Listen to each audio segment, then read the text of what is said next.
Physical properties देखे गए।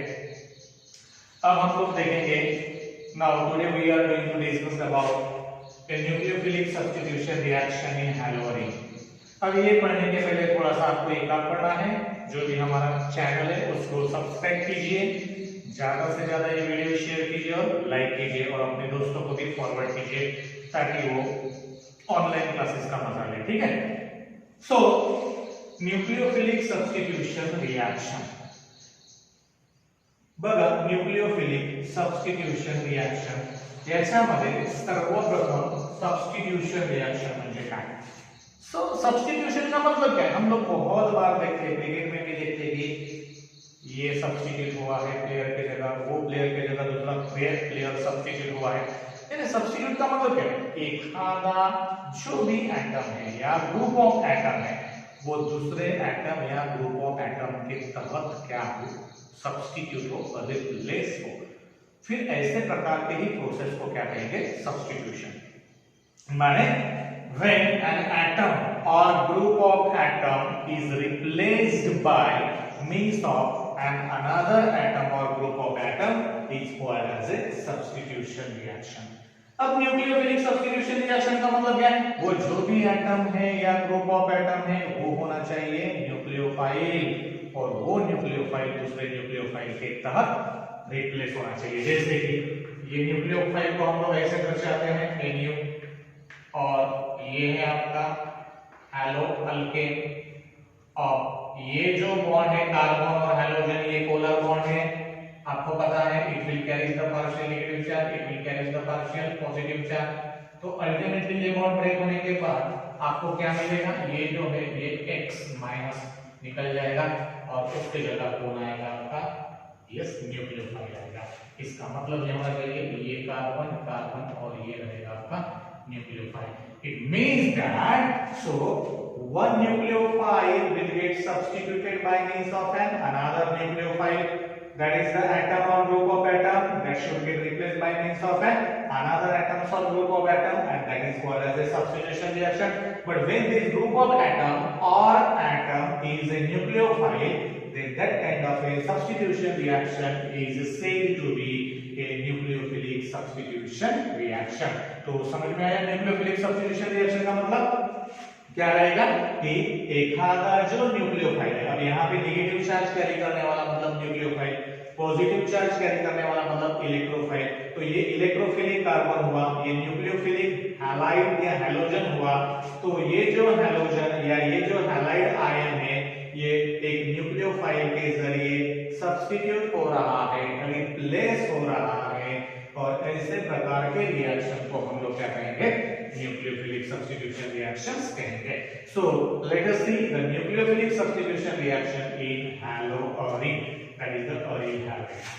अब यहां पर हम लोग देखेंगे अल्कीन हैलाइड के अंदर के nucleophilic substitution reaction. So this is nothing but your alkyl halide।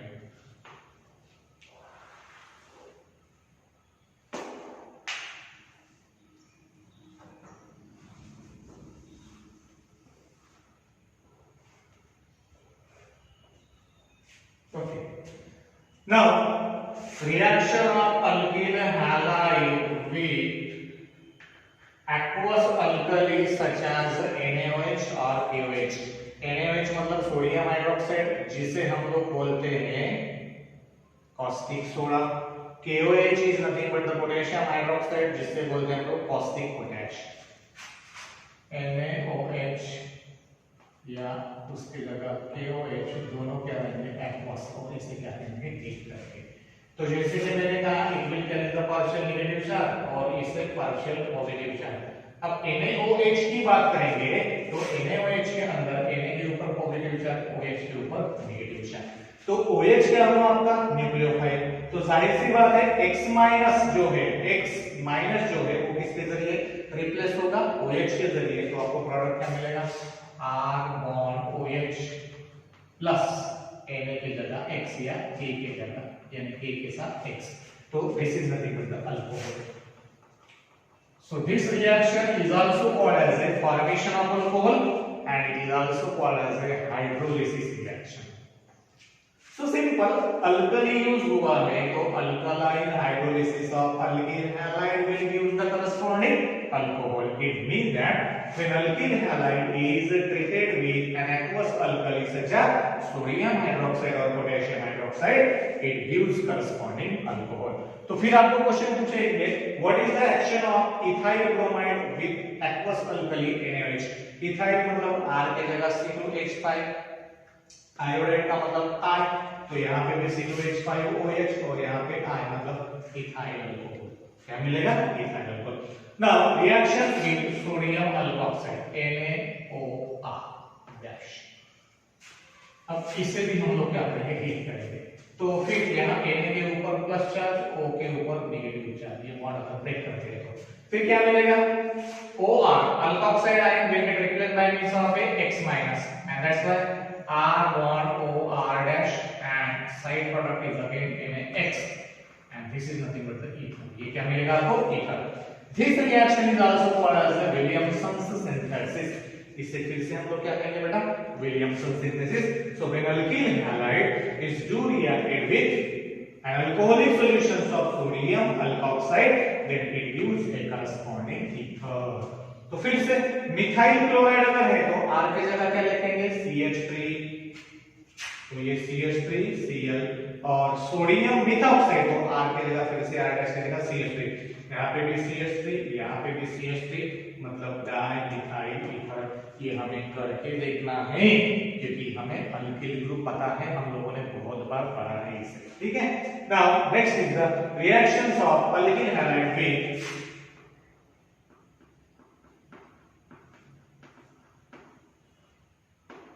Silver salt और कार्बोक्सिलिक एसिड. तो यहां से बॉन्ड ब्रेक होता है तो ये Ag आपका प्लस, तो ये क्या हुआ? माइनस. फिर X की जगह क्या आएगा बेटा? ये R bond C double bond O minus AgX. तो प्रोडक्ट रहेगा वो AgX, और फिर what will you get? That is nothing but R dash C double bond O R. This is called as the ester. इसे क्या कहेंगे हम लोग? ester कहेंगे. तो फिर से when alkyl halide is reacted with alkyl carboxylate, it gives corresponding ester. अब आपको अगर मिथाइल दोनों ग्रुप लिखना है तो R के जगह CH3, X के जगह आप लोग कुछ भी लिख सकते हो, I भी लिख सकते हो, Br भी लिख सकते हो, Cl भी लिख सकते हो. तो मिथाइल ब्रोमाइड मतलब CH3Br और सिल्वर एसिटेट मतलब CH3, तो यहाँ पे भी CH3, यहाँ पे भी CH3, and this is the name of the methyl acetate. That is what about your ester. तो ये क्या रहेगा आपका? ester रहेगा. Okay. Now next is the reactions of alkyl halide with an alcoholic ammonia. अब ये किसके साथ रहेगा? Alcoholic ammonia. तो फिर से बॉन्ड ब्रेक हुआ तो ये प्लस और ये क्या रहेगा? माइनस. तो product R bond NH2 plus HX, and this is nothing but equal primary amine. ये क्या रहेगा आपका? Primary amine. So it means that when alkyl halide is reacted with an alcoholic ammonia, then it gives your primary amine. NH3 को मैंने NH2 H से लिखा है. अब what is the action of ethyl bromide with alcoholic ammonia? ethyl मतलब C2H5, X की जगह Br bromide, तो यहाँ पे भी C2H5 NH2, that is the ethyl amine HBr. So this is also your primary amine. Okay. Now reactions with a potassium cyanide and the silver cyanide.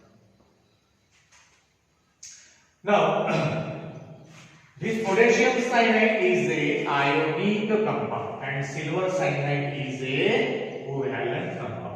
तो अब potassium cyanide मतलब Cn minus K plus, इसे भी heat करेंगे तो जाहिर सी बात है R bond Cn plus KX, which is called as an alkyl cyanide. Cyanide को कहते हैं हम लोग nitrile. So alkyl cyanide or it is also called as alkyl nitrile, alkane nitrile. तो जब आपका alkyl halide सिल्वर साइनाइड के साथ रिएक्ट होता है, सॉरी पोटेशियम साइनाइड के साथ रिएक्ट होता है, तो आपको क्या मिलेगा बेटा? Alkyl cyanide. So when alkyl halide is do reacted with a potassium cyanide, then it gives corresponding alkyl cyanide or alkane nitrite. Here X minus, that is the halide ion, is replaced by means of a Cl minus. यहाँ पे देखिए X गया तो ये लगा कहां से, C से लगा। आयोनिक में यहाँ पे कार्बन के जरिए वो कंबाइन होता है आपके कार्बन के साथ या अल्किल ग्रुप के साथ। लेकिन ये सिल्वर साइनाइड में C के साथ भी होता है और N के जरिए भी होता है। तो दोनों कार्बन के जरिए भी बॉन्ड होता है, नाइट्रोजन के जरिए भी वो बॉन्डेड होता है, मतलब वो कंबाइन होता है, रिएक्ट होता है। तो ऐसे प्रकार का जो न्यूक्लियोफाइल है जो दोनों स्पेसीज के तहत एक प्रोडक्ट देता है, तो वो न्यूक्लियोफाइल का कहेंगे एम्बिडेंट न्यूक्लियोफाइल। तो note that, so silver cyanide is an ambident nucleophile and it will prefer to react from the nitrogen side and will produces R bond NC. This is a coordinate bond. ये जो है ये कौन सा coordinate bond, and that is called as an alkyl isocyanide.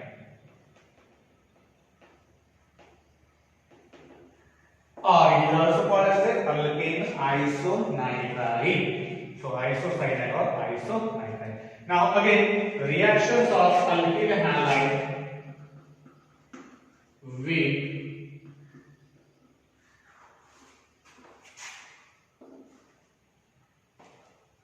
potassium nitrate, silver nitrate.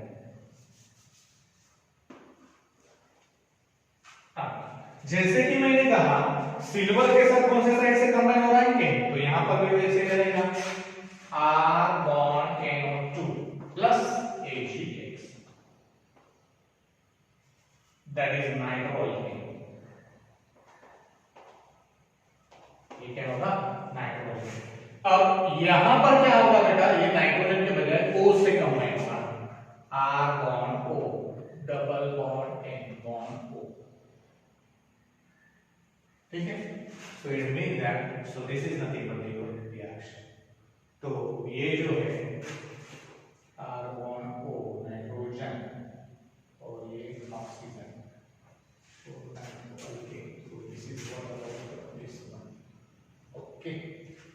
अब यहाँ पे oxygen और ये एल्डर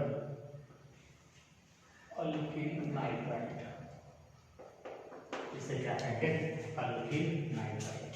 ऑक्सीजन की वैलेंसी 2 है, देखिए ये एक और ये, यहाँ पे भी ऑक्सीजन की वैलेंसी 2 है और नाइट्रोजन की वैलेंसी 3 है, अल्किल नाइट्राइट। तो ये बेसिक आपको समझ में लेना है कि जब अल्किल हैलाइड आपके पोटेशियम नाइट्रेट के साथ कंबाइन होता है तो नाइट्रोजन के बजाय वो ऑक्सीजन के साथ रिएक्ट होगा, कंबाइन होगा और आपको नाइट्राइट देगा। और सिल्वर नाइट्रेट के साथ कंबाइन होता है, रिएक्ट होता है, तो वो नाइट्रोजन के साथ कंबाइन होगा, दैट इज आपको नाइट्रोजन देगा। अब यहाँ पे अगर आप लोग बोलेंगे what is the actions of ethyl iodide के बजाय क्लोराइड, इथाइल क्लोराइड मतलब यहाँ पे R की जगह क्या लिखेंगे बेटा, C2H5 बॉन्ड NO2 और साइड प्रोडक्ट क्या रहेगा, AgCl, which is called as nitroethane, इसे क्या कहेंगे, नाइट्रोइथेन। और वही अगर यहाँ पे कंपाउंड लिखेंगे तो C2H5 bond O and double bond O plus side product हम लोग क्या लिखेंगे, KX, तो यहाँ पे क्या रहेगा, KCl, इथाइल नाइट्राइड, क्या रहेगा वहां पे, ethyl nitride. And this is what about the your nucleophilic substitution reaction. Simple है, एक एक आप लोग यहाँ पे तैयार करके देखिए, पूरा आपको जो भी सॉल्यूशन है ये जनरल रिएक्शन से ही मिलेगा। अल्किल ग्रुप का जो भी उसका नाम है उस नाम के आधार पर वो ग्रुप आप लोग पुटअप करते जाइए, हैलोजन पुटअप करते जाइए और रिस्पेक्टिव करस्पॉन्डिंग प्रोडक्ट मिलाते जाइए, आपको पूरा का पूरा रिएक्शन समझ में आएगा। ओके, तो थैंक यू।